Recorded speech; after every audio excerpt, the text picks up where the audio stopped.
Hello guys, welcome back to my channel. Mera Praveen.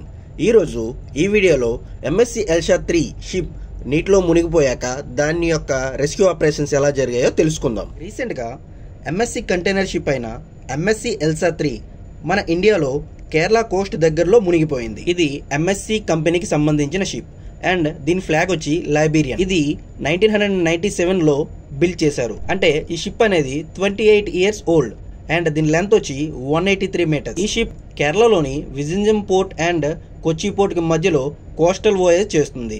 Elsa 3 total గా 640 containers ను carry చేస్తుంది. అందులో 13 కంటైనర్స్ అనేవి హజార్డస్ మెటీరియల్ తో ఉన్నాయి. ఇంకొక 12 కంటైనర్స్ లో కాల్షియం కార్బైడ్ ఉంది. ఈ కాల్షియం కార్బైడ్ అనేది వాటర్ తో రియాక్ట్ అయితే ప్రమాదం అనేది చాలా ఎక్కువగా ఉంటుంది. అండ్ వీటితో పాటు 84.44 metric ton of diesel, 367.1 metric tons of furnace oil and 24 crew members ని క్యారీ చేస్తుంది. ఎంఎస్సి ఎల్సా 3 విజింజం నుండి కొచ్చికు సేల్ అవుతుంది. మే 24, 2025 మధ్యాహ్నం 1:30 మధ్యలో ఈ షిప్ నుండి నియరెస్ట్ కోస్ట్ స్టేషన్ కు డిస్ట్రెస్ మెసేజ్ అనేది సెండ్ చేశారు. షిప్ అనేది ఇంటర్నల్ గా ఫ్లడ్డింగ్ అవ్వటం వలన షిప్ 26 డిగ్రీస్ టిల్ట్ అయింది. అంటే ఒక సైడ్ కి ఒరిగిపోవడం. అలా షిప్ ఒక సైడ్ కి టిల్ట్ అవ్వడంతో కంటైనర్స్ అనేవి కూడా బ్యాలెన్స్ కోల్పోయి ఒక సైడ్ కు టిల్ట్ అయ్యాయి. డిస్ట్రెస్ కాల్ వచ్చిన వెంటనే కొచ్చిలో ఉన్న ICG Indian coast guard maritime rescue sub centre rescue operation launch చేసింది. Coast guard Dornier aircraft అనేది ఏరియల్ సర్వైలెన్స్ కోసం డిప్లాయ్ చేశారు. ఈ ఎయిర్ క్రాఫ్ట్ ద్వారా 2 లైఫ్ రాఫ్ట్స్ అనేవి షిప్ దగ్గరలో ఫ్లోట్ అవుతూ కనిపించాయి అండ్ అందులో సర్వైవర్స్ ఉన్నట్టు ఆ ఎయిర్ క్రాఫ్ట్ గుర్తించింది. ఆ 2 లైఫ్ రాఫ్ట్స్ లో కలిపి టోటల్ గా 21 క్రూ మెంబర్స్ ఉన్నారు. మిగతా captain, chief engineer, second engineer మాత్రం షిప్ లో ఉన్నారు. వాళ్ళు ఇంకా ఏమైనా వేరియస్ ఆప్షన్స్ ఉన్నాయేమో షిప్ ని మళ్ళీ నార్మల్ పొజిషన్ కి తీసుకురావడానికి, లేదా సాల్వేజ్ ఆపరేషన్స్ కోసం వాళ్ళు అక్కడే ఉండిపోయారు. ఇండియన్ కోస్ట్ గార్డ్ షిప్స్ తో పాటు మెర్చెంట్ నేవీ షిప్స్ అయిన ఎంవి హాన్ ఈ అండ్ ఎంఎస్సి సిల్వర్ 2 షిప్స్ అనేవి వాళ్ళ రూట్ ని డైవర్ట్ చేసి స్టాండర్డ్ లో ఉన్న క్రూ మెంబర్స్ ని అసిస్టెంట్ రెస్క్యూ చేయడానికి ఎంఎస్సి ఎల్సా 3 ఉన్న పొజిషన్ కి రీచ్ అయ్యాయి. Global search and rescue protocols ప్రకారం ఏ మెర్చెంట్ నేవీ షిప్ అయినా డిస్ట్రెస్ లో ఉందని ఆ షిప్ నుండి మెసేజ్ వస్తే వాటి దగ్గరలో ఉన్న మెర్చెంట్ నేవీ షిప్స్ వాళ్ళ డిస్ట్రెస్ మెసేజెస్ కు రెస్పాండ్ అయ్యి వాళ్ళను డిస్ట్రెస్ నుండి అసిస్ట్ చేస్తూ సర్వైవల్ చేయాలి. 2 ఇండియన్ నేవీ షిప్స్ లో ఈవినింగ్ 7:30కి ఒక ఇండియన్ నేవీ షిప్ అనేది ఈ ఎంఎస్సి ఎల్సా 3 పొజిషన్ కు రీచ్ అయింది అండ్ 8:30కి ఇంకొక షిప్ అనేది రీచ్ అయింది.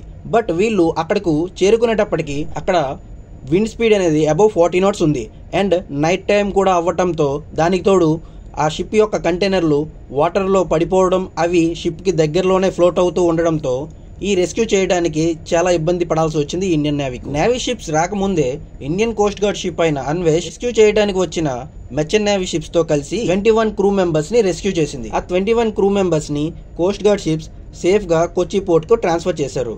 నైట్ మొత్తం ఈ top 3 ranked officers, chief engineer, captain and second engineer ship condition ని మళ్ళీ నార్మల్ చేయడానికి ఎంత ట్రై చేసినా వీలు పడలేదు. మార్నింగ్ అయ్యేసరికి షిప్ ఇంకా డేంజర్ కండిషన్ లోకి వెళ్ళిపోతుంది.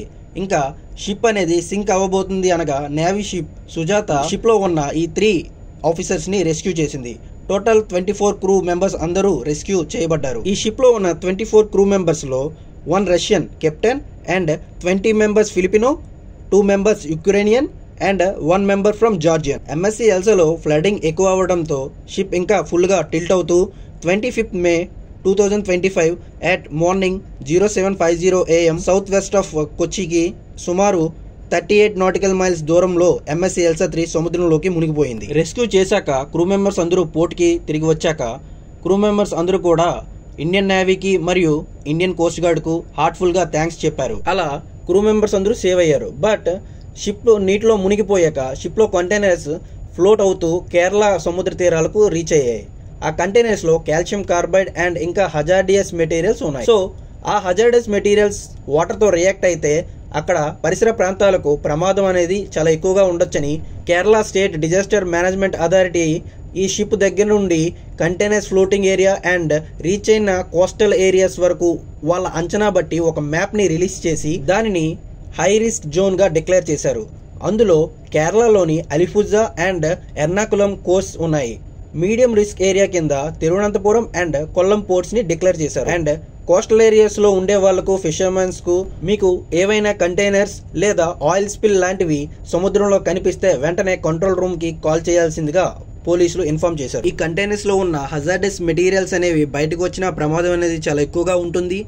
అండ్ షిప్లో ఉన్న ఆయిల్ బయటికి ఆయిల్ స్పిల్ అయినా సరే ఆ ఏరియా మొత్తం ఫుల్గా ఎఫెక్ట్ అవుతుంది ఎన్విరాన్మెంట్. సో మెర్చెంట్ నేవీ షిప్లో పనిచేసే వాళ్ళకు ఈ ఇన్సిడెంట్ ద్వారా షిప్లో LSA equipment and GMDSS equipment అనేది ఎంత యూస్ఫుల్లో ఎంత హెల్ప్ అవుతుందో ఈ ఇన్సిడెంట్ ద్వారా అర్థమవుతుంది. అండ్ అలానే ఆయిల్ స్పిల్ అనేది కూడా ఎన్విరాన్మెంట్కు ఎంత పెద్ద ప్రమాదమో ఈ ఇన్సిడెంట్ ద్వారా మీరు తెలుసుకోవచ్చు.